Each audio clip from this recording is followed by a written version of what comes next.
रहीम।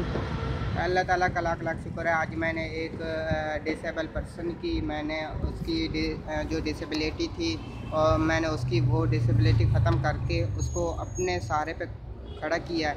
क्योंकि ये जो बैसाखियाँ होती हैं इनकी टांगें हैं, तो इससे वो हिम्मत करके अपने काम को तरजीह देते हैं। तो आज ये भाई मिले थे मुझे कुछ दिन पहले, तो इनकी मजबूरी यही थी कि उनके पास जो बैसाखियाँ थी वो बिल्कुल नाकारा हैं।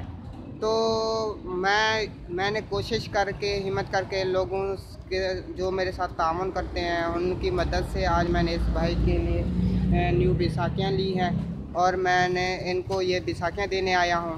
ये एक फैक्ट्री में मजदूरी करते हैं, तो आज मैं उनसे भी आपको मिलवाता हूँ कि वो क्या कहना चाहते हैं। आप खुद सुन लें उनसे।